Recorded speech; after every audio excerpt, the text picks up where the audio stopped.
Good afternoon, dear members. Our esteemed panelist, Mr. Manish Varghese, our guest speaker,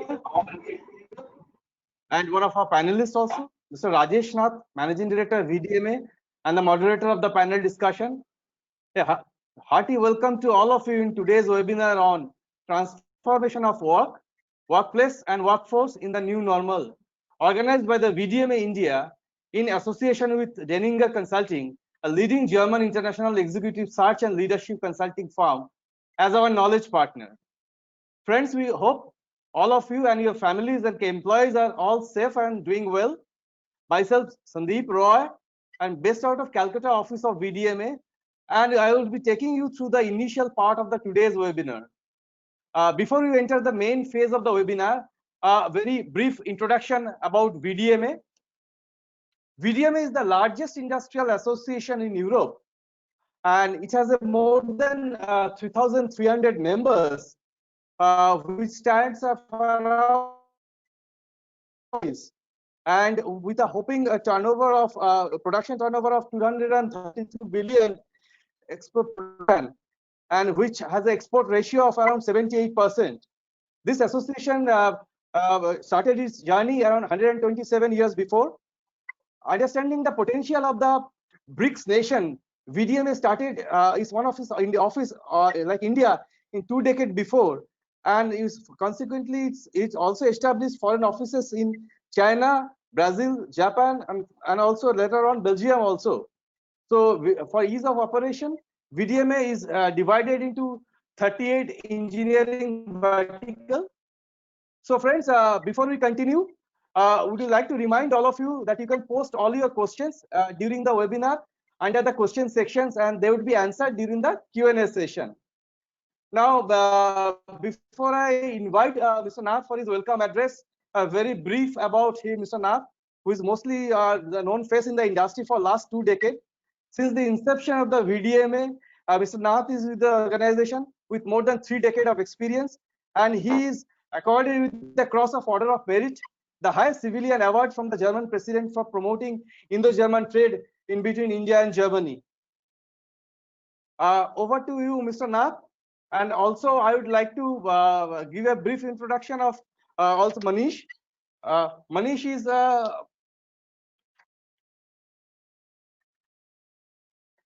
the managing partner of DEININGER Consulting based in Gurgaon. Since 2008, he heads the automotive, industrial, infrastructure, and the business and professional service practices. As a certified Hogan assessor, Manish also leads our leadership assessment practice in India. Before that, Manish co-led the industrial and infrastructure practices in India in Organised and Brainstorm, and UK-based global executive search firm. Before Organised, Manish worked at another international search firm, AMROP, for over 4 years. Now I request Mr. Nath for your welcome address. Over to you, Mr. Nath. Yeah, thank you, Sandeep, and good afternoon, members. Good afternoon, friends from the industry. A hearty welcome to all of you, and as well, I would like to greet our esteemed panelists. We have Mr. Arvind Goyal from Mauma India, Mr. Sanjibit Chowdhury from Vice India, Mr. Manish Varghese from DEININGER Consulting, Mr. Deepan Ramalingam from Ringfeder, and Mr. Sirish Divki from Millicron. So hearty welcome to all our panelists. Friends, the COVID pandemic continues to disrupt businesses and global economies. This unprecedented scenario has challenged the systems, processes, frameworks, leadership strategies, and skill sets which existed as the norm for successful organizations in the past. In wake of these extraordinary times, VDMA India, in partnership with DEININGER Consulting, welcomes you and all our esteemed panelists to the web seminar on transformation of work, workplace, and workforce in the new normal, to bring together senior business leaders from German organizations to share insights and perspectives on the key business transformation initiatives they are driving to prepare the organization to embrace the new norm in the post-COVID era. Mr. Manohar, can we go to the first slide, please? The holding slide. Friends, have you heard of the Chalutaka Bridge? Well, it's a 484-meter long bridge over the river Chalutaka in Honduras, Central America. So what has this bridge to do with our topic of discussion today? I would request your patience to hear me out for the next 2 to 3 minutes, where I would try to create a link between this bridge and the prevailing situation today and the foresight required by the industry leaders. Now, coming back to the Chalutaka Bridge, in 1996, it was decided to build a bridge over the Chalutaka River that would be able to withstand the extreme weather conditions. A Japanese firm was contracted and they built a solid bridge designed to withstand the powerful forces of nature. The new Chalutaka Bridge, a modern-day marvel of design and engineering, was thrown open to the public in 1998. As people drove from one side of the Chalutaka River to the other, they couldn't help but admire the new bridge. It was Chalutaka's joy and pride. Then in that year, Hurricane Mitch hit Honduras. The river Chalutaka swelled and flooded the entire region. Around 7,000 people lost their lives. All bridges in Honduras were severely damaged or destroyed, all except one. The new Chalutaka Bridge remained intact and unaffected. But there was a problem.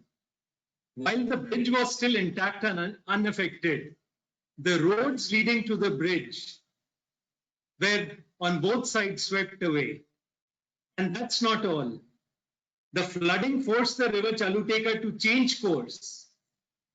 It created a new channel, and the river now flowed besides the bridge. Please note, friends, the river flowed not under the bridge, but besides the bridge. So while the bridge was strong enough to survive the hurricane, it became a bridge over nothing and leading to nowhere.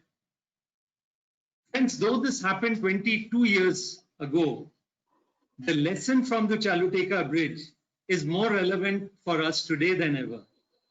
The world is changing in a way we may never have imagined. The Chalutaka Bridge is a terrific metaphor for what can happen to us, our businesses, our careers, as the world around us gets transformed. Hence, the learning is adopt to change. The challenge for us is that we get focused on creating the best solution to a given problem. However, in these challenging times, we forget that the problem itself might change. In fact, markets may change, customer preferences and requirements would change. We focus on the bridge and ignore the possibility that the river beneath could change course. But to last might have been effective and popular mantra. But in this VUCA world, built to adapt could be the way forward. Otherwise, you could be left like the Chalutaka Bridge, a superb bridge over nothing and to nowhere. Thank you, friends. I would now like to call upon our partner for this webinar, Mr. Manish Verghese, Managing Partner in DEININGER Consulting, for his presentation. However, before that, friends, we would like to run a quick audience poll. So we will have the first audience poll before the presentation from Manish. Yeah. So friends, let's start with this audience poll. Will digital platforms minimize the effective physical workforce in manufacturing? And the options are yes or no. And we'll just wait for our audience. Let's see what our audience has to say.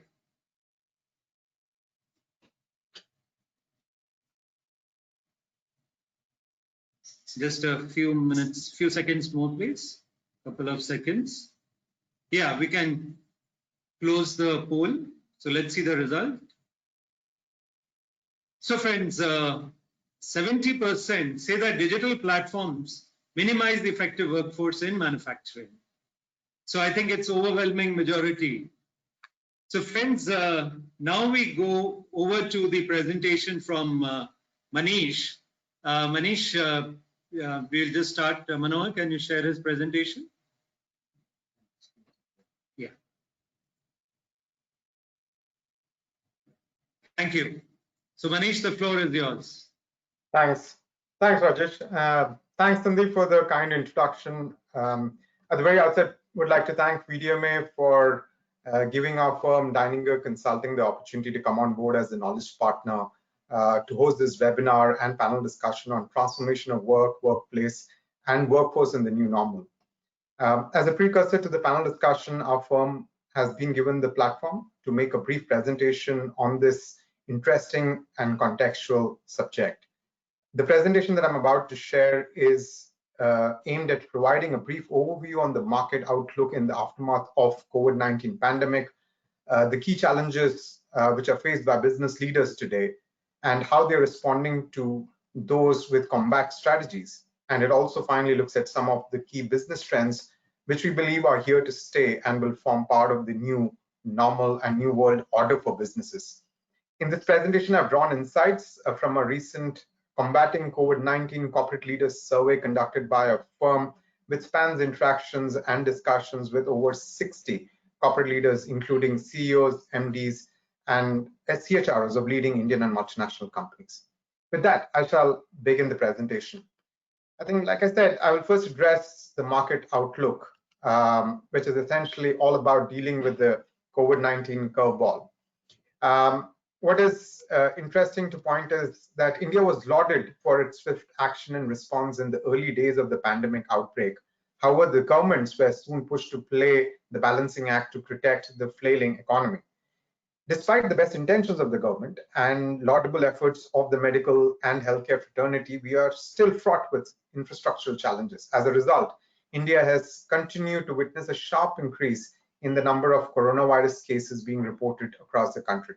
As you would see from the graph, from around 100,000 cases on the 18th of May, the number of cases have meteorically risen to over 3 million in a span of just 3 months. What is encouraging, of course, is the high recovery rate of around 75% and low mortality rate of under 2%. However, many experts believe that India is yet to witness the peak in terms of number of cases, and it is the unpredictability and the uncertainty which makes the situation more unsettling. Hence, all hopes are now pinned on the successful development and availability of a COVID-19 vaccine. And as the race intensifies and many players are joining the bandwagon, there is, however, still no clear line of sight when the mass-produced vaccine will actually be available to the general public. The silver lining, of course, is that we are getting there gradually but surely. I will now look at how this has made an impact on the Indian economy and our GDP. The timing of the unforeseen COVID-19 pandemic has not augured well for the Indian economy, which was already reeling under an economic slowdown. If you witness the last 4 years, the Indian GDP has been on a downward spiral, and it registered a sharp decrease, coming down to 4.2% from 6.8% in FY19. Different multilateral funding agencies and rating agencies have been further slashing down India's growth projections for FY21. And as per latest estimates by IMF, ADB, and Moody's, the Indian GDP will contract anywhere between 3% to 4.5% in this fiscal. It is difficult, however, to say where we will eventually land, as weak demand, subdued capacity utilization, labor unavailability, and lack of fresh investments continues to be an impediment to the growth recovery. Select industries, though, have been gaining traction, including FMCG, e-commerce, warehousing, logistics, technology-driven businesses, including the new age segments such as EdTech, Health Tech, and even online gaming. I thought it would be interesting to share also with you a quick snapshot of a Cii CEO Snap Poll that was conducted very recently. It saw the participation of nearly 300 CEOs from across sectors, and a significant majority of the participants expected considerable loss in revenue and even job losses. Nearly 45% of the surveyed CEOs anticipated that there will be job losses in their sectors post the lockdown, ranging from 15 to 30%. They were also surveyed about the revenue impact on the business, and about 65% of the respondents believed that there would be more than 20% drop in revenues in this fiscal. When they were asked to take a view on the growth recovery, almost 45% felt that the recovery time to resume normalcy in the economy would be close to about a year, while 34% anticipate their companies to recover in a period of 6 to 12 months. With that, I'll move to the next slide. As someone rightly said, tough times such as the present one often prove to be an arduous test for business leaders, challenging their ability to be agile, resilient, and responsive. In our survey, we asked the corporate leaders to talk about the key challenges that the business leadership is experiencing in current times, and also share insights into how these leaders are combating these challenges with their strategies. I will first talk about the key major challenges. The first one, of course, and the most immediately felt challenge was the drop in demand and the drop in revenues and the liquidity crunch, with fixed costs remaining constant. This was compounded by collection issues, which created huge cash and working capital constraints for companies. With banks and NBFCs being extremely risk averse owing to the ongoing NPA crisis, liquidity availability in the market is severely challenged. The demand shock felt by organizations tend to vary across sectors, with aviation, travel, hospitality, restaurants, automotive sector, fashion and luxury, and retail being the hardest hit. The second is, of course, the business operations and supply chain disruptions. Owing to a complete shutdown of operations during lockdown and continued restrictions in operating guidelines thereafter, combined with supply chain disruptions both on the supply and demand side, it has created a huge challenge for business leaders. Cross-border imports and exports and the domestic supply chain has been fractured, impinging on the raw material availability and preventing organizations to function optimally even after lockdown relaxations. The third has been the reverse migration and the lack of workforce availability. With nearly 40 million internal migrant labor who form 20% of the country's workforce, they become very critical resources for every industry, and especially for the MSMEs and the informal sector, which constitute nearly 50% of our country's GDP. During the lockdown, the migrant labor, without the effort without having the lack income, the sources to food, and the looming uncertainty, coupled with the fear of getting or contracting the coronavirus, they were forced to go back to their rural villages, many of them actually cycling or even walking back hundreds of kilometers. While the labor is still wary of returning to urban centers, it is believed that many will inevitably return, as there are hardly any means to a livelihood in their villages. The fourth point is, of course, associated with the weak consumer sentiment, and it was but natural that the COVID-19 associated lockdown will have an adverse impact. Decrease in incomes, fear, and uncertainty has dampened the spirits, and customers have become increasingly frugal, with most limiting purchases to essential goods and services. Consumer buying behavior is also undergoing a massive shift, with most preferring low to no contact shopping and many migrating to digital and omni-channel purchase. Till before the enforced lockdown, work from home was hardly prevalent in the Indian corporate sector. That was something which came up as a new challenge, as it presented the issues around employee engagement and productivity. Surprisingly, the switch happened rather seamlessly to work from home, but the issues pertaining to the fear of job security, dearth of social connect, erratic IT infrastructure, and lack of physical supervision by managers, and most importantly, the blurring lines between office and personal lives has created issues around how to keep employees engaged, motivated, and productive and efficient. With those as being seen as the major challenges, we'll now look at what are some of the leadership strategies that were deployed by business leaders to counter those. I'll address the first point about drop in revenues. I think most agile leaders acknowledge this challenge early on and recognize that cash is king.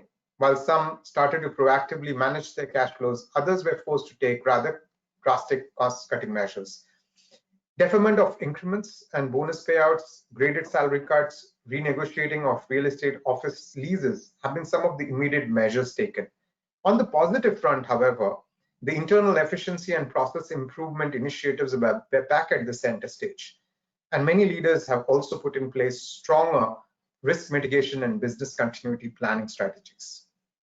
Addressing the second point, agile organizations interestingly responded to this problem rather quickly by embracing technology tools to ensure that their employees and teams continue to interact, engage, and collaborate with each other.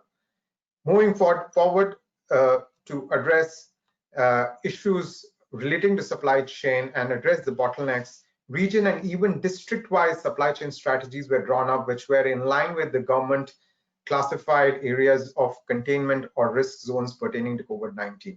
Subsequently, many are now looking at near sourcing strategies, and there is a greater reckoning of moving towards increased localization and reducing dependence on global sources.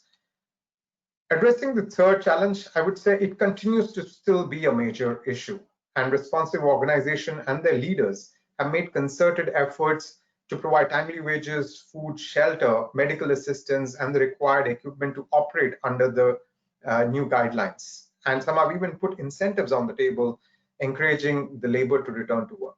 As we move forward, leaders are likely to deploy workforce optimization and shop floor automation strategies in order to reduce the labor dependence and also adopt the low-touch economy model.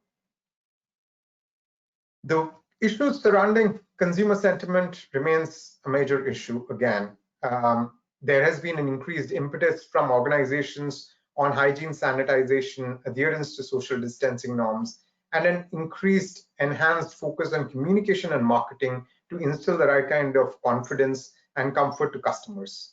Agile organizations are also creating low-touch service delivery models, offering better comfort and assurance to customers. Companies are investing in digital mediums such as AR, VR, and video conferencing to interact with clients. The use of advanced analytics is likely to see a surge as organizations are keen to remodel their businesses and product portfolio and service offerings to be in line with changing customer preferences. Finally, when we talk about employee engagement and productivity, I think one of the foremost strategies that organizations and leaders did was to communicate and even over-communicate to ensure that they are constantly engaging with the remotely working employees, dispelling their fears resulting from uncertainty around business sustainability and employment security. Regular communication from top management, town halls with CEOs, organizing formal and informal engagement activities, and delivering online trainings have been some of the key measures adopted by organizations during these COVID times. As employees now start to return to office, organizations are ensuring that they provide a safe and conducive work environment and follow all social distancing protocols. Companies are creating rotational workforce policies to limit the ratio of staff. Interestingly, the norms of measuring productivity are also fast changing. It will see a significant shift from measuring activity to measuring outcomes, and it will have a stronger focus on corporate goals and teams rather than just individuals. With that, I'll move to the final slide, which shares an interesting perspective on the key business trends which we are likely to see shaping up and being part of the new normal. The first is the emergence of agile operating models and flexible workforce composition. With social distancing norms becoming an integral part, we're likely to witness revamp and redesign of office spaces, redesign of flexible plant layouts, and creation of low-touch models through adoption of technologies and advanced manufacturing and operating processes. The second is about the supply chain revamp. The growing rhetoric of self-reliance is gaining significant momentum, with supply chains getting severely disrupted. Organizations will therefore look to focus heavily on localization and reduce dependence on select global sources and markets. The third is the enhanced digitization and automation. which will result in further efficiency and scalability. Companies are already extensively using digital platforms to conduct daily team meetings, CEO town halls, trainings, etc. And the application is gradually extending to the front end. Moving forward, organizations will seek to build on the advantages of the digital medium and platforms to interact with customers, delivering remote service requests and enhancing overall customer experience. The fourth is the workplace evolution and the embracing of work from home. What started interestingly as a forced situation has gained wide acceptance from all quarters of the industry and even traditional organizations. There are also benefits to reap, including a better productivity in traffic-dense cities like Mumbai, Delhi, and Bangalore, the opportunity to have lower real estate costs, and ability to attract and retain a larger and diverse pool of talent by offering operating flexibility. While this may not be a permanent long-term feature for organizations, many are evaluating the option to continue with work from home in some shape or form and possibly implementing a hybrid model. The fifth trend is about increased impetus on employee mental health and well-being. When we talk about health, it was always about physical health. And however, the increased levels of stress, anxiety, and fear being experienced by people, perhaps for the first time, corporates are taking up a notice of this, and this has become a major focus area for corporates. Organizations are investing resources in creating awareness amongst employees, making mental health counsels and professionals available to them to reach out and seek support, and even adding mental health and psychological care benefits into their corporate wellness programs. Finally, the last trend that we see is about upskilling and reskilling. And as the corporate world gears towards increased digitization and automation and even revamp of business models, the traditional skill sets and routine jobs may soon become redundant. While corporates will be expected to create the relevant platforms and opportunities for the employees, the owners will also rely on them to constantly upskill and reskill themselves to make themselves future ready and ensure sustained employability. And this will not just be limited to technical and cognitive competences, but will cover softer skills such as empathy, agility, resilience, and adaptability. Now, finally, before I close the presentation, I'd like to take the opportunity to make a quick introduction to our firm, Dyninger Consulting. Established in 1981, Dyninger Consulting is one of the top 10 executive search firms in Germany and Europe. Headquartered out of Frankfurt, we have an international presence that covers key markets of Benelux, Canada, China, Czech Republic, France, Germany, India, Italy, Poland, Southeast Asia, Spain, UK, and the US. Our core services are centered around board appointments and executive search. That's our bread and butter, as I say. But additionally, we also offer leadership consulting services related to talent advisory and mapping, leadership assessment and coaching, and our industry expertise ranges across industrial, automotive, infrastructure, technology, financial services, healthcare and life sciences, consumer and retail. With that, I will close my presentation, and I would once again thanks Rajesh and VDMA for giving us the opportunity to be a partner with you in this webinar and this platform to make this short presentation. Thank you. Yeah, thank you, Manish, for the interesting presentation, and I think also highlighting the leadership challenges and also talking about the emerging business trends. Friends, before we start with the panel discussion, we would also like to run a quick poll. Can we have the poll question, please? So friends, fixed hours versus flexible hours. How work from home has affected the work-life balance? Has it been a positive effect, a negative effect, or there has been no difference? We just request our participants to kindly cast your votes, and let's see what the participants feel.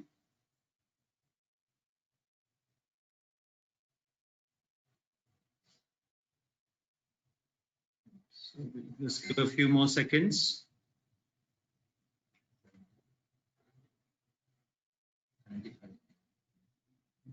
So we can close the poll now, please. So let's see the result. Okay, so majority are in favor that it has been a positive impact or a positive effect, and 29-30% feel negative, and for 13% it has not made any difference. So thank you, audience, for casting your giving your suggestion here. And also to all our audience, we would now be commencing with the panel discussion. So kindly, you're free to put your questions in the Q&A session as we proceed with the panel discussion. Friends, it's a proud privilege for me to welcome our esteemed panelists today. We have Mr. Arvind Goyal, Managing Director, Auma India. Welcome to you, Mr. Goyal. We have Mr. Manish Verghese, Managing Partner, DEININGER Consulting. Welcome, Manish. Mr. Shirish Divgi, Managing Director, Millicron India. Welcome to you, Shirish. Good to have you with us. Mr. Deepan Ramalingam, Managing Director, Ring Fader Power Transmission. Welcome, Deepan. And Mr. Sanjibit Chowdhury, CEO India and Vice President Asia Pacific for Vice Automation Solutions India Private Limited. Welcome, nice to have you on the panel with us, Sanjibit. Friends, for business leaders, the COVID pandemic has accelerated unprecedented changes. Previously unimaginable shifts in our daily lives are compelling companies to adapt quickly and identify creative, unconventional ways to operate and survive. Worldwide uncertainty makes it more difficult for leaders to find their footings. And those who like to operate from a place of clarity are finding few ports in this global storm. With so many unforeseen factors colliding at once, it is quite a challenge for CEOs to chart a clear way forward. The question most leaders are facing is, how do we move forward in such uniquely uncertain circumstances? Friends, we would now like to draw upon the rich experience of our esteemed panelists to hear their thoughts and plan on how they are guiding the organization in these challenging times. My first question to Mr. Goyal and to Shirish.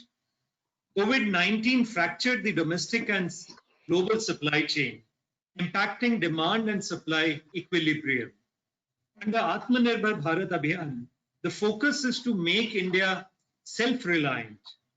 Will the manufacturing industry strive to make concerted efforts to minimize the dependence on international suppliers and markets? And in the manufacturing industry, are we geared up to adopting near sourcing strategies? I would like to first start with Mr. Goyal, and then I will request Shirish also to share his views on that. Yes, Mr. Goyal. Thanks, Mr. Nath, and good afternoon to all the attendees. I think we have to look again at our strategies of how to source material. All along, we were working on lean manufacturing, trying to minimize the inventory, trying to see that how we can outsource more and more, and we could get materials from anywhere where it was the cheapest, whether in India or outside India. All these things have to change now, and we have seen the impact of migrant laborers, where, for example, we buy a lot of castings, and we find that some of the foundries are badly impacted and they are not able to supply. If we did not have sufficient stock, it would straightaway mean that we need to lose production. So what we have to do, and I think many other companies have to look at going to the sources which are more reliable, where they are not so much dependent on the migrant labor. Also, how much work can be done in-house. In fact, what has happened is, because of reduction in demand, we could bring in a lot of work which was outsourced to our shop, which has also helped. Also imports, I mean, earlier the trend was that you look at where it is available cheapest, and a lot of people went to China particularly, even for 5%, 10% advantage in costs. But now we find with the exchange rate, the way rupee has depreciated, the time it takes to get the material, because it takes much longer, and the cost of getting it, because air freights airfares have gone up. So it becomes much more logical to source materials locally, do whatever you can in-house, and go to more reliable suppliers. So I think in supply chain, we would reduce our dependence on faraway sources, uncertain sources, and be more self-reliant. This, I think, is going to be the trend in the whole industry, and we certainly are following this practice. Thank you. Thank you, Mr. Goyal. Coming to you, Shirish, the supply chain, certainly we saw disruptions, especially the import components. And as Mr. Goyal mentioned, looking at developing perhaps more supply chain domestically or near source of production. So is it the same thoughts you have also, Shirish? Yes, I will definitely share my thoughts. But before that, I just want to thank you, Mr. Rajesh Nath. This is a very relevant topic and very nice, panelists who can share their experiences, and it's very useful for everybody in the who are listening. So, when we talk about supply chain, I think that is a very, very important and integral part of any business to run. And Milacron being, a global organization, we have our factories in US, Germany, China, Canada, India. We are having our customers all around the world, as well as our vendors all around the world.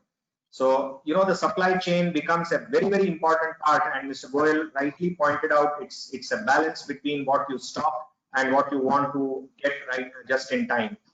And we realize in these things where the trust you develop with the suppliers, that is so much beneficial to you in these difficult days.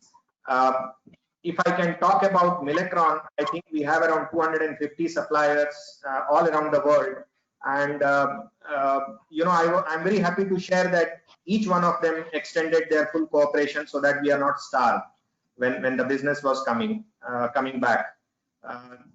The months of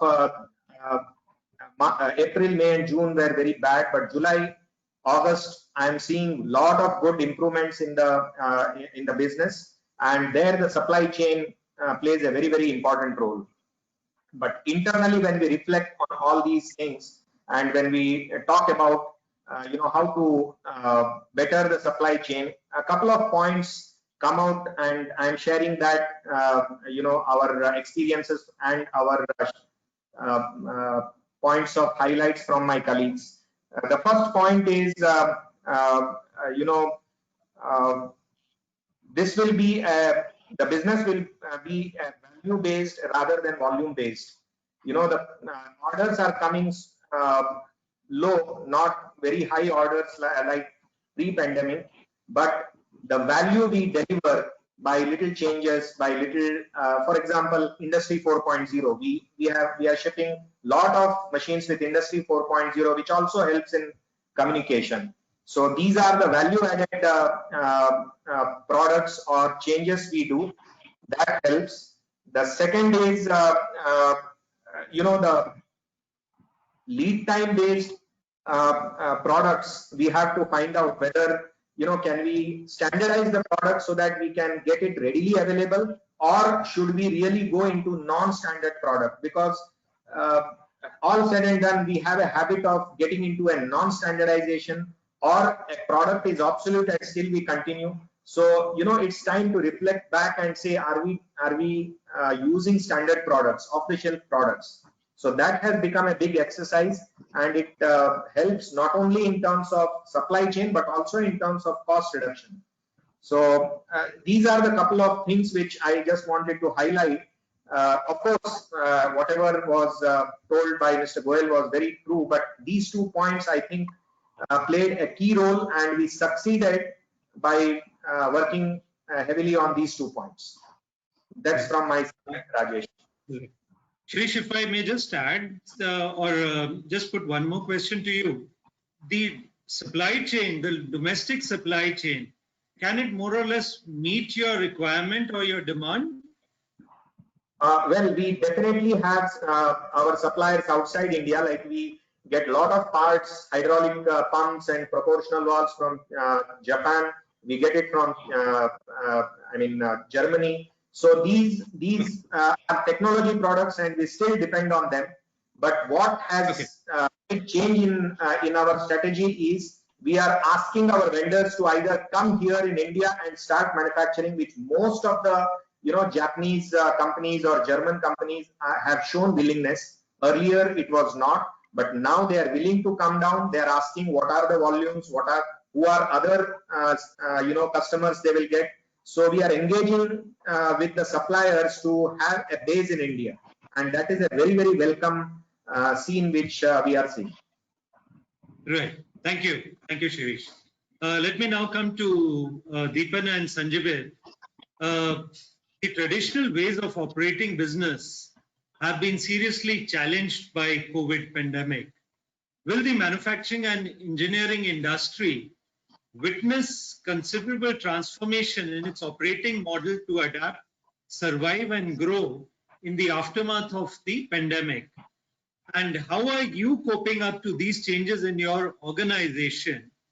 And in your opinion, will different industry segment experience varied degrees of change? Maybe I'll start with Deepan first. Deepan? Yeah, Rajesh, thanks for this nice opportunity to meet all the panelists and also a lot of guests from this industry. To start with, for your question against the traditional business and how it is handled now, I think this is exactly what the anecdote you gave when we started this webinar about the bridge. So it's like I would say that the entire country, the entire industry is waiting to construct the bridge. That's the truth. I would say when we see the current situation and the market, there is a lot of disruption, and then the people wanted to change in terms of supply chain to be self-reliant and to automate, to increase the safe distance. So everything is going on now, but how the steps are taken, it's not drastic steps, I would say. Still everybody are in the stage of coming out of this pandemic and contemplating about how the changes will be for every business and to their specific business. And even our customers and some of our suppliers also, when we talk to them, everybody are in the same idea of change, but how drastically they will change is a question. And nobody wanted to invest a lot on automation and then make a knee-jerk reaction, and finally it will become like a bridge, like Chalutaka, what you said. So I would say still maybe we should give a little more time and see how these things change shape. In fact, Mr. Rajesh, you would acknowledge that from VDMA and then the industry, we've been talking about Industry 4.0 and then self-reliant and employee well-being. So all these things have been spoken about in the last years. And now what we see is the speed at which the progress towards this is changing. Or in fact, we have been following all these things for localization, for Industry 4.0, then work from home options for the employees and well-being. So in fact, all these points have been taking shape in the past. And because of this pandemic, I would say it is acting like a catalyst. So everything is wanted to have a quick change, but people are not even the industrialists and the business owners are also taking careful steps. In fact, there is a lot of investments added to this. In fact, I would maybe Mr. Sanjeev Chaudhary, who is directly related to the automation, he can give more view about how the industry responds for the automation. So from our point of view, what we see is that this is the time people are contemplating on this, and once we have more clarity on how to further handle with this pandemic, I think we will know exactly where the industry is heading to. Yeah.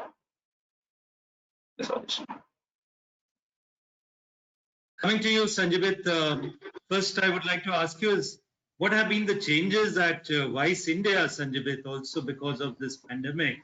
And the second part was, of course, how do you feel that different industry segments would be impacted or would change due to the COVID? Thanks, Rajesh. Thanks for opportunity for listening and sharing something. Let me come back first to the second point, and then I will share, which will be correlate to what we have taken in our way. I think one major change we have started seeing, which is a bit unusual for a manufacturing and engineering, is the value chain definition itself is looking at change. And the second is coming into the value drivers of the value chain is drastically going to be moving in completely different directions. The value drivers, if I talk about a simple things like from back end and the front end of the supply chain, the customers as well as the support, that will change. And especially if you talk about, given an example, industries like who are capex and industrial guys who never thought of a e-commerce as an option, or I think they started operating money look like. And also the value chain collaboration, we might see in a couple of I would say very, very innovative ways of looking at the value chain collaboration. Take for example, I'm myself is actively looking at an option for a startup education tech to take out my knowledge engineering center. How do I educate or give the automation solution options through the education tech guys to small and medium sized enterprise who are today are not accessible. I'm also trying to explore in wise, how do we bring in the freelancers? There are a lot of pink slips and there are a lot of premature retirement industry experts available. Like for example, we have good solutions, but I don't have competencies so much in my young team in electronics or medical. I'm trying to get people who are taken a premature location from certain industry or domain experts or a specific process experts. I think there is a huge one in terms of entire value chain. Co-collaboration models we're going to change. Another thing which will drive the value chain, or I would say the entire business model, is the criteria for selection of partners. Right. That means when we're talking the value chain, I think we'll preview, if you talk about whether it's a distribution or a channel partner criteria or the manufacturing model, I think the location will going to play a big role.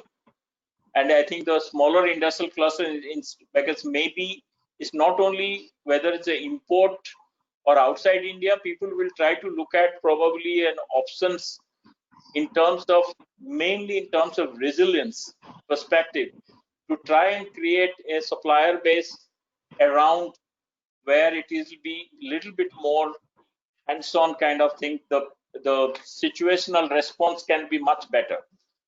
In terms of wise, I told you a couple of things which we are looking at different way, but one major thing also we are looking at is going through looking at the kind of mobility restrictions which is going to be norm of the day. We're trying to definitely get into a channel partner model. We are aggressively pushing into the getting, not only, we are not in a distribution model we can operate because everything is engineer to order or a customization, but as that is another model which we are seriously looking at it. And of course, we are looking at, we don't need to set up probably a huge engineering center ourselves. We are finding partners, we are discussing even rapid prototyping, rapid person. There are good startups. I must say, I was impressed with a couple of very young startups. I mean, one of the example is Karkhana.com. I was impressed with the people, how they so I think the speed, agility, and the resilience definitely keeping us, a young company like us, startup, we are looking at a lot of options today. Right. That's very positive, Sanjibit, and thank you for sharing your views here. Let me come to Manish now. Manish, work from home. You also mentioned it in your presentation. Now, this has become the cynosure of major corporate debates and discussions. Do you believe post-pandemic, maybe whenever it is, mid of 21, that work from home as a concept is here to stay. And I think one of the challenges is that while of course it is a good model, but how can you ensure that the productivity is not hampered or is not compromised? So I would request you to share your thoughts on this, Manish. Thanks, Rajesh. And I'm going to draw upon once again the host of discussions that I've had with industry leaders such as some of the esteemed panelists here on board. I think there are two parts to the equation. I think like Deepan said, it's not a new concept. The reality is the scale at which work from home was kind of enforced upon us. It wasn't prevalent. There was no precedence to that. And while everyone kind of took to it seamlessly, and it was good while it was continuing, it's like the teething problem started to emerge as you kind of moved into your 4th, 5th, 6th week. Very interesting, there are two parts to it. One is the organizational context here, and there is the employee context here, and I'll try and address both. So on one side, there is the the aspect of offering a certain level of flexibility, the ability to stay connected irrespective of where you're sitting out of. But there are the concerns centered around data security, confidentiality related to the clients, and also the fluctuations and the disruptions that happen because of power and internet connectivity in our country. Also, the other challenge is not all of us are, have the luxury of having the comfort of having a secure, separate workspace even in our homes, right? Interestingly, one of the global IPCs conducted a work from home survey, and 82% of the respondents came back saying that they would like to go back to work. And 41% of those employees say the reasons as not having a professional work environment. And I can't deny that. I mean, I may be blessed with a home where I have that, but I still feel like coming back to work because it allows me to be in my zone at my workplace, right?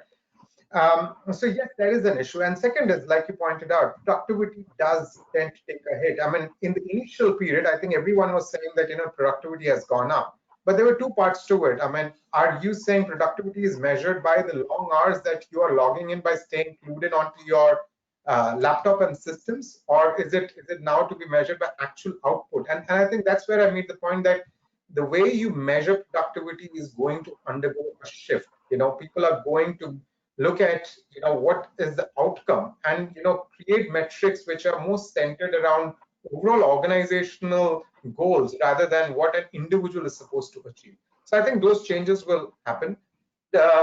Is the word out on the debate whether work from home here is to stay? I think at a larger level, yes. But will it be a long-term permanent feature? I don't believe that. Will it exist in some shape or form? Absolutely.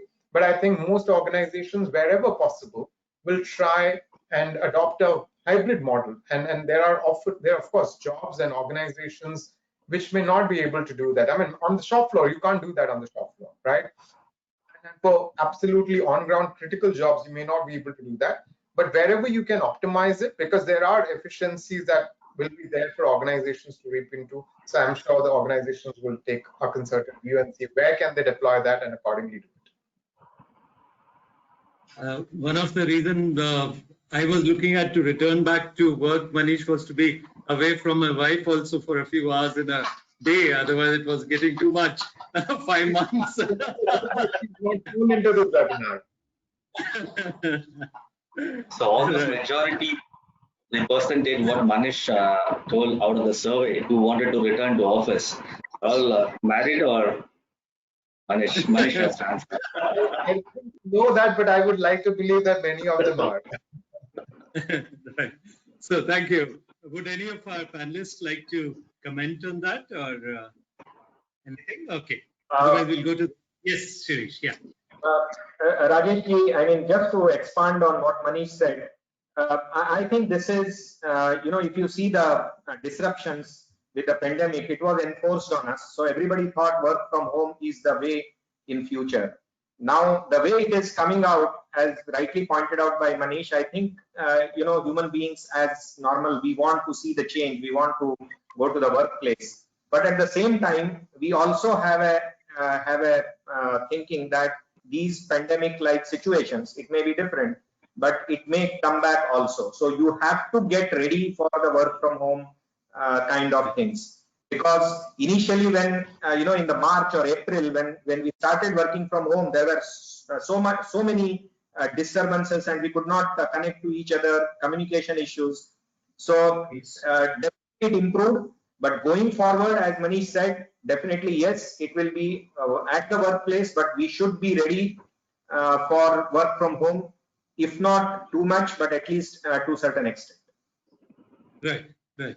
I think this is what Manish was also mentioning. Perhaps we will look at a hybrid model where certain functions, perhaps on the long term, could be possible working from home, but then others would not be possible. Thank you. I would now like to come back to Shirish and Mr. Goel. So VDMA had conducted this survey, flash survey amongst its members, and the two challenges, prominent challenges that our members faced was regarding demand, lack of demand or needed demand creation, and the other was cash liquidity crunch. So maybe I would request Shirish to talk on demand creation. How can demand creation be done, Shirish? And I would request Mr. Goel to speak a few words on liquidity crunch and how companies can deal with the liquidity crunch. So Shirish, we'll start with you. Sure. I may not be able to speak too much on the industry at large, but definitely if you look at the plastic industry, or for that matter of fact, industries connected to our businesses like plastics, like automotive, packaging, medical, houseware. So these industries, if you see demand, it was there, it was growing pre-pandemic at a rate of around 12% per annum, and suddenly it dropped down, and till June, as I said earlier, we were seeing very little business. But fortunately, our products or our solutions are in such a space that it can address multiple end markets. So we cater to automotive. Automotive is down now, but we cater a lot to construction and packaging sector. Thin wall packaging, food packaging, it's a great business and doing very well. Medical plastics is growing, so the machines are same. So we are in a good space to get the demand, and we are not really worried about demand per se. But if I see the other industries, yes, there are concerns in terms of demand, and I'm not sure how they are coping up with, because finally demand is connected to so many things. But when I see our business, when we have a good demand, the challenge today is to ensure that the demand is catered in a better way than the other, because we do have competition and the competition is world competition. All the players are here in India, so we need to be better than others. So the demand is also proportionally equal to that kind of response. So we are trying to be better than others in terms of products, in terms of lead times, in terms of cost, in terms of additional services. So our demand is increasing. In fact, today we are actually sitting in a position that we have good order booking till end of December. So we really are looking at the supply side or manufacturing side rather than really worrying about demand today. So that's the story of our industry. I'm sure others will contribute in the other spaces. Sure. Mr. Goel, can we come to the liquidity point? What in your views, how can the companies gear up in this situation, where, as we heard also from the presentation from Manish, cash is king. There is more or less the industry is facing a cash crunch, a liquidity crunch. So what are the ways the companies can deal with this, Mr. Goel?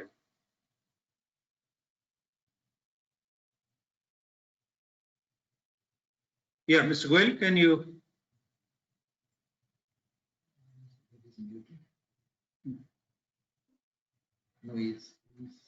Mr. Goel, can you hear us? Okay, I think this is a very vital question because it affects the Hello. Yes, Mr. Goyal. Yes. Okay, so it's a very important question because it impacts the ability of the companies to perform in the medium and long term without working capital. Yes. Yes, I can. Is there any problem in my audio? No, we can hear you, Mr. Goyal. Hello. You can go ahead. Yes. Yes, Mr. So I Goyal, think we there are was some able to problem hear with my you. audio. I'll start again. So the liquidity is very Yes, please. important because unlike Mr. Shirish's company, which is having no impact of demand contraction, many other companies are facing a problem. Hello.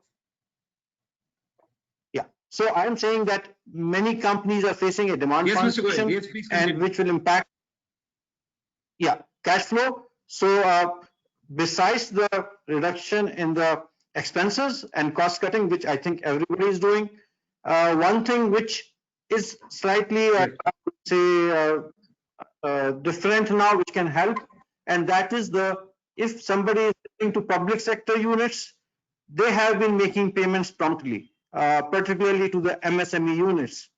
So in case you have a customer mix with MSME companies as an SME company to the public sector units, then that can help. And I think if we follow up for our payment from them, then that can really help us. Otherwise, Right. I think one has to manage with the reduction in the cost and trying to see how you can borrow some more money from the banks. Sure.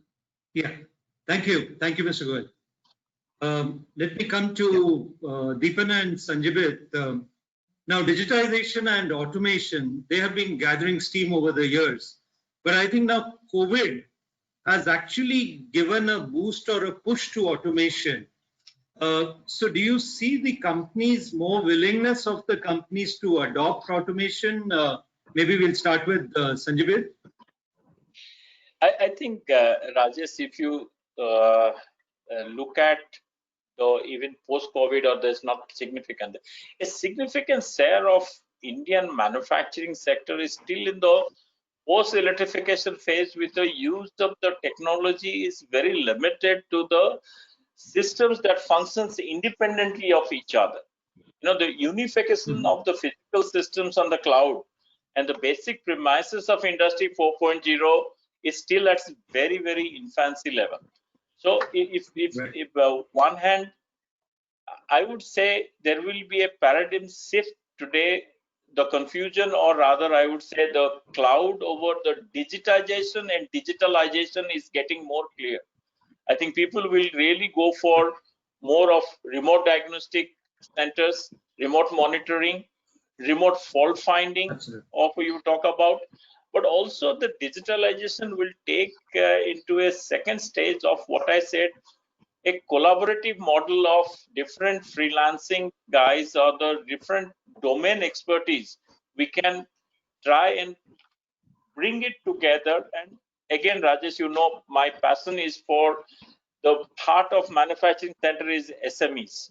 I mean, the big guys, we probably don't need that much of. I mean, this is a golden opportunity to bring them on board. They will appreciate much more the automation, the power of automation or digitalization.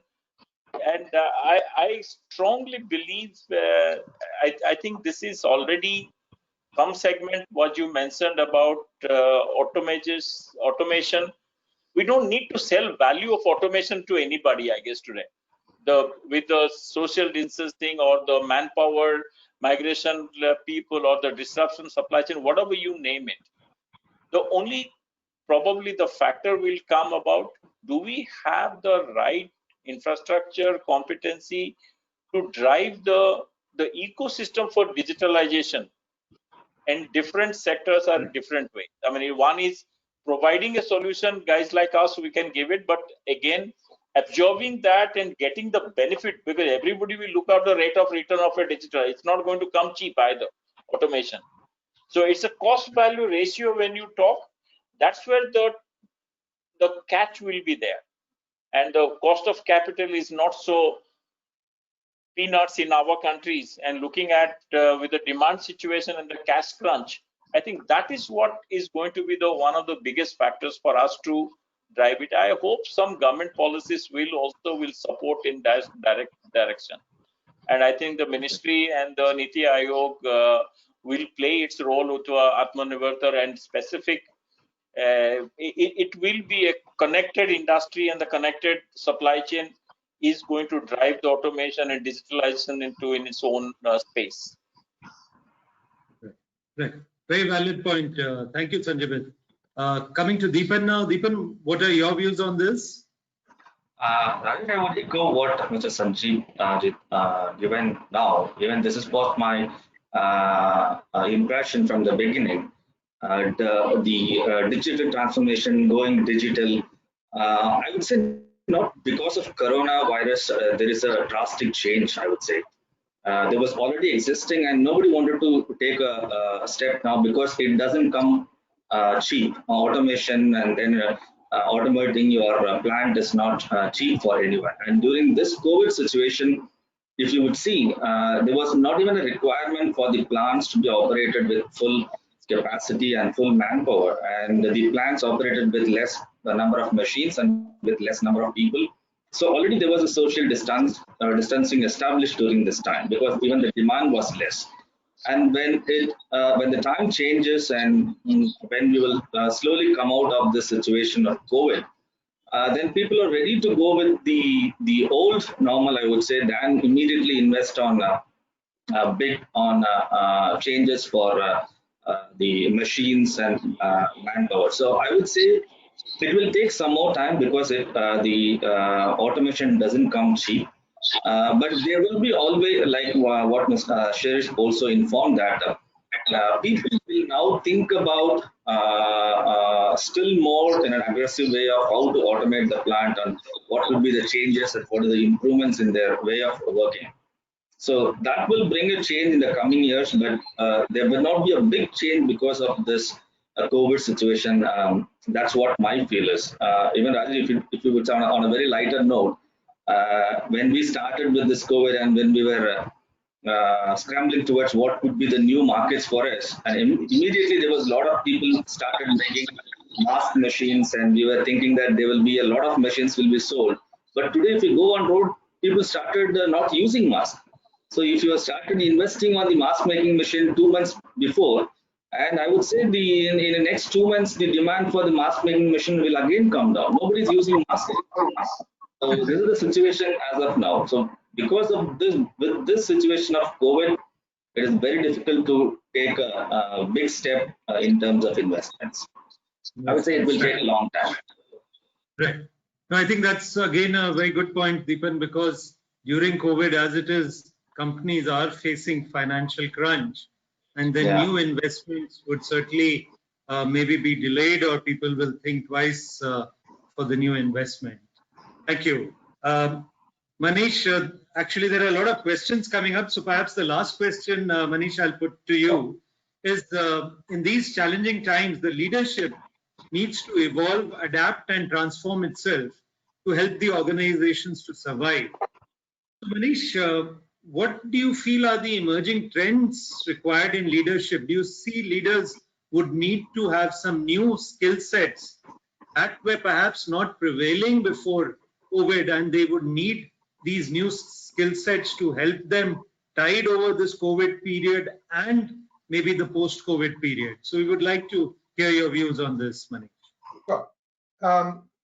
I think ultimately, if you look at any crisis, I mean, it throws up challenges, but it also throws up the opportunities. And ultimately, agile organizations supported by the right leaders and the right competencies are the ones who are able to survive and also grow and flourish, those who can make use of those opportunities.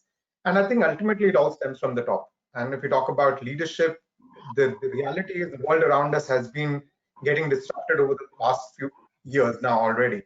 And if you talk about that, ultimately, a lot of the traditional skill sets where there was huge reliance on technical competence and skill sets alone may not be good enough to survive in the times to come. ultimately you are expected to be agile, you are expected to be resilient, you have to be flexible, you have to be able to have a transformational leadership approach. The fact is, what applies today may not apply 6 months down the line. That's the pace of disruption that is happening around us. A lot of the businesses will inevitably tend to have a digital aspect. So a CEO, if you're talking about CEO of tomorrow, they need to be digitally savvy, right? One other important aspect is, we've always said that, CEO or leaders are lonely at the top. The fact is, you can't any longer afford to be lonely. You need to be self-aware, be knowledgeable about your own strengths and weaknesses, and be ready to raise your hand and call for help.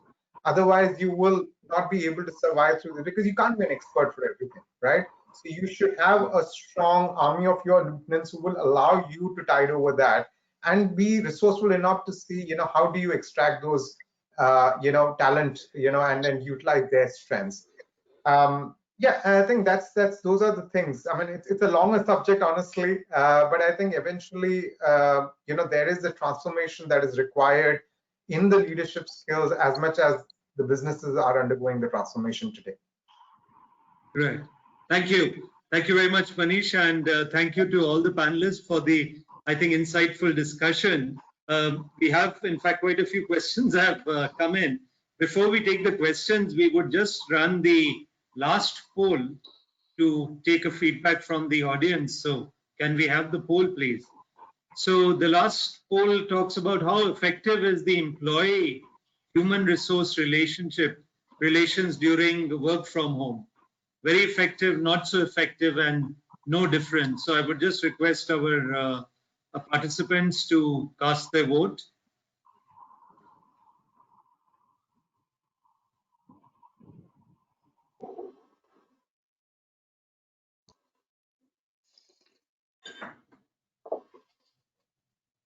So we would close the poll now. Just let's see what is the feedback from the audience.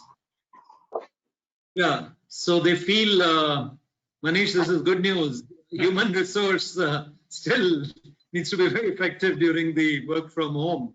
And although it's very close between very effective and not so effective. So, but I think perhaps this would, Manish, this will please you, this answer. Yeah, I'm sure the HR fraternity would be happy to hear that. Right.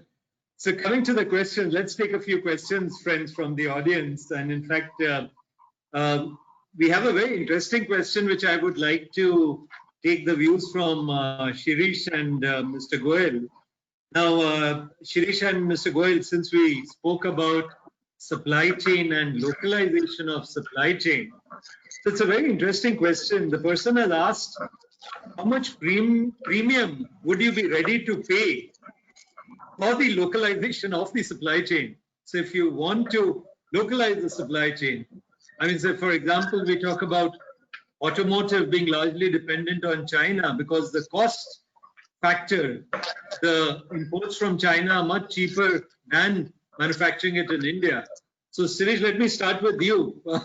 How much percentage premium would you be ready to pay to have a supplier in India rather than importing? Sure, sir. I think the first thing we all need to understand is to have a long-term benefit, you have to really work a little bit harder in the short term. So at least in Milacron, what we do is if we are developing a indigenous source, we are definitely ready to give him a premium, maybe 10%, 8%. But at the same time, we also tell him that in the course of next 2 years or 3 years, you need to get down to this cost. So that is very, very important. You know, today we have to support the people because today somebody is in trouble. They definitely need to be supported financially, but tomorrow we both have to win. So it has to be a long-term strategy and not just, I am paying more or less. Right. I think a very good reply. Thank you, Shirish. Mr. Goel, what are your thoughts on this? Yeah, Mr. Goel, you're muted. We can't. Mr. Goel, if you can unmute yourself. Yeah. I did that. Sorry. So I agree with Shirish. It's always helpful to have a local source. And today with the exchange rate, the way it is going against rupee, I think we are able to look at sourcing it here, and even if we have to pay some premium, that should be all right. But eventually, I believe that we don't have to pay a premium. It should be possible for a local supplier to match or even better the cost from an imported source. Right. So maybe in the initial phase when the development, or because he also has to set up his infrastructure or manufacturing process. So maybe in the initial phase, the premium would be applicable. But then I think as constant orders keep on coming and a constant flow of orders is there, then I think this premium factor may not be valid anymore. Thank you. Sanjay, since you back some. Yes. Yes, Mr. Goyal. No, I was saying that it's important that we guarantee some quantity of orders, and if required, support him with some capital. But eventually, I think it should work out for the local manufacturing. Right. Thank you. Sanjay, there's a good question on automation. Actually, since you spoke about automation, the question is the cost factor for MSMEs and SMEs, Sanjay. The question is, how can MSMEs and SMEs adopt automation, especially now during COVID period when they are hard pressed for cash, Sanjay? I think the one question was, if I look at just concluded question, I think the people who are looking for a local source, or I'm not talking about import substitute per se, but a supply chain ecosystem around a controllable or visible sphere of where my manufacturing location, I think the help will come for funding from the end user. If you talk about, most of SMEs are not themselves the OEM, but they are the supplier, the supply value chain of the part. I think some amount of capital will come, but I'm sure there are some government policies and the incentive schemes will come, but sectoral policies will be different, what I guess. But I have another thing.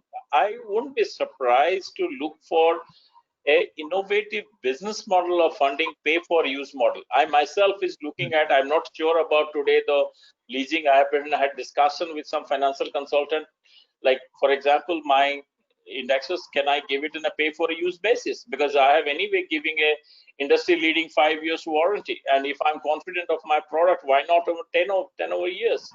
So leasing is one of the options. Refurbishment and the remanufacturing, which will be not only from the cost point of view, but in terms of sustainability also, it will be good for the people. But I think one of the things they will value is the accessibility to a trouble-free operation. I think the SME's value will be that remote diagnostic, remote monitoring, and a trouble-free operation, which they are not always located in the main industrial cluster or city. I think we have to put the value proposition in the right way. So I think there are options which will evolve around, including microfinancing, micro-industrial financing also. Right. I think very valid point, Sanjay, especially because I strongly feel that any breakdown in an operation would actually impact the SME much more than it would impact a larger company.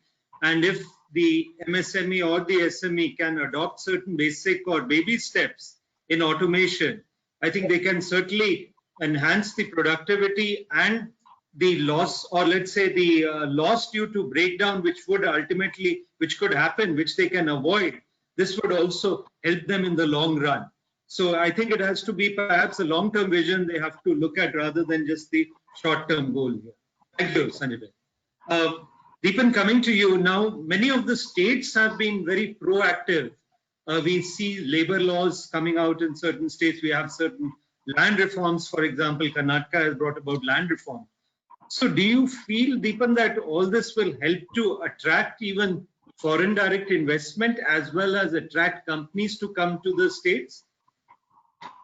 Definitely, this will for sure help the companies based upon the current situation of after this Atmanirbhar Bharat Abhiyan. and vocal for local. And this has come in the time of this COVID situation, and this is in a way pushing the companies to have a self-reliance and then to have a local sourcing. But only thing is that the government is supporting the industries with the land reforms and then the labor availability and all. But also the transformation should, or the transition should take in a I would say in still more smooth way. There should not be abrupt change now from the government. This is our feeling, because even what we see suddenly after this is, one is the industries are anyway looking at local sourcing or to have own manufacturing instead of outsourcing, when already the industries was looking at these options. Because of this complete change from the government, the public sector units are changing their strategies so drastically. They have been planning to cancel the tenders, what they have discussed a few months ago from the foreign companies, and then go completely local. So this is good for India to have a self-reliance and local manufacturing, but the transition should take in a smooth way. So the government should think about support the industries in terms of land allocation. In fact, even the Tamil Nadu government has allocated pockets of land for the pharma industries and for the electronic manufacturing. So these are all welcome moves from the governments, I would say. And also, if the government comes up in helping the industry for to support the financing and also slow transition, so this will help the industries to make a phased transition, I would say. Yeah, thank you. I added to that, Rajesh, if you would allow me, I would just wanted to give one comment based upon this situation of our experience also. In fact, you would have seen from the presentation from Manish, he mentioned the word empathy. I think I want to just stress upon one point on that. See, from this situation, I think the companies, as the industrial people, and then all the audience who are here from the industries, should look into this in a much more serious way about empathy towards the employees and towards the suppliers and also towards the customers. So at this time, we have to support each other and then tie towards the situation. Why I'm telling this is, at sometimes it's really disheartening to see some industries taking the situation as an advantage and then suppressing the suppliers. So as a company, when Ringfeather, we are very empathetic and we don't renegotiate anything with our suppliers. We tell them to go as per the same prices, everything same. So let's support each other. So that way, I would say that I feel that if we all support each other, then we can. It's for a long time relation, right? Because of this COVID, there should not be a situation that each other suffers and try to reduce the cost. It's not going to happen on a long term. Right. Yeah, that's I think again a very valid and a very relevant point also, Deepan, because I think this issue many companies are facing, that I think as the supplier industry, this is one of the critical issues that many are facing. So I think it's a very relevant point you've raised, Deepan. We are actually running short of time, but Manish, let me maybe come with the last question to you, is that the gig economy, Manish, it's the buzzword nowadays. People are talking about the gig economy. So do you feel the gig economy also has an application in the engineering industry or in the manufacturing industry, Manish? I think ultimately, if you look at different sectors, when it plays out and has its own share of play, frankly, if you look at it. I think if you look at the engineering sector or the IT sector, eventually we look at it from a perspective to say, you know, is there talent that you could source which could be brought on for specialized assignments or where you need niche skill sets, but could be more time bound rather than coming on a more longer term engagement. Incidentally, I mean, if you were to look at it from a perspective, say that interim talent that could come on roles, it's a very prevalent subject in the Western world. But in India, you know, it move into roles very quickly, and get out and do just specialist assignments is not looked upon as very encouraging, right? I mean, people cast aspersions if you're not in a long, steady job for 15, 20 years. And I think, therefore, we've been seeing that emergence. I mean, in more new age world or new age economies, I mean, be it media and entertainment, right, or be it more technology-driven businesses, you would look at people who come in and do work either on a freelance basis or on short-term contracts. They bring specialized skill sets and you employ them and then you get the project done. But I mean, is there going to be a mass adoption of the gig economy translating to in the engineering manufacturing world? I personally do not see that kind of happening, at least here.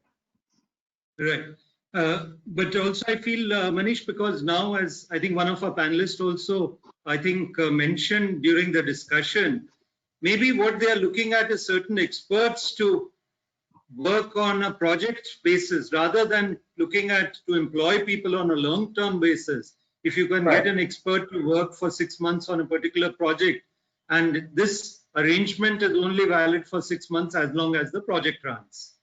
Yeah. We in fact see that. I mean, if you talk about the infrastructure sector, I mean, I know I'm kind of drifting slightly, but when you look at, for instance, specialized skill sets, you would typically tend to bring on expatriates, right? When the airport sector was undergoing privatization, no one knew how to build airports really, right, and manage them. You had to rely on, external support and resources who came from the developed economies and bring them down here. It's the same whenever, Indian multinationals, maybe even in the automotive space, are looking to expand and create stronger capabilities in the domain of R&D. They bring in experts, right? It's with twofold idea that you can get their ready expertise, but you're also able to develop the next layer, which are local leaders who can then take over from them, and they either come in for 6 months to a year or sometimes 2 years and then they go back. So I think that application definitely holds merit. I mean, if there is expertise that you can draw on, but you don't need them for a longer term, I mean, of course, definitely. I mean, digital transformation, for instance, is a key subject here. I mean, you are getting digital transformation experts who would come in as consultants who would work with you for the implementation, conceptualization to implementation, and they will go on and move to the next step. Right. Thank you. Thank you very much, Manish, and thank you to all our panelists. We are running short of time. We have a few more questions, but maybe we will send it individually to you. So let me just give the concluding remarks, friends. I think Lenin, the former premier of Soviet Union, had said, there are decades where nothing happens, and there are weeks where decades happen. And I think this is what we are facing now. This is the situation we are facing now.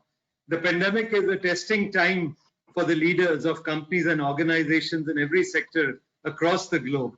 Its consequences could last for longer and present greater difficulties than anyone had anticipated. The prolonged uncertainty is all the more reason for CEOs to have foresight and reinforce behaviors and values that can support their organizations and communities during this crisis, however long it continues, and prepare them well for the next stage of challenges. The present prevailing situation is compelling all of us to revisit, redefine, and revamp the way we live, operate, and conduct businesses. Friends, on behalf of the German Engineering Federation, VDMA, I would like to thank all our participants today. We had a huge number of participants, some very senior people also joining this discussion today as participants. And I would also like to thank all our panelists. Thank you, Deepan, Shirish, Arvind, Manish, and Sanjibit. And thank you, Manish, for partnering also with VDMA, Dyninger Consulting for this event. And I would wish everyone a lot of success. I think the motto now is stay well, stay alert, and let's all be optimistic. Thank you. Have a nice evening. Thank you. Goodbye. Thank you, Rajesh. Thank you. Thank you. Thank you. Bye-bye. Bye. Goodbye.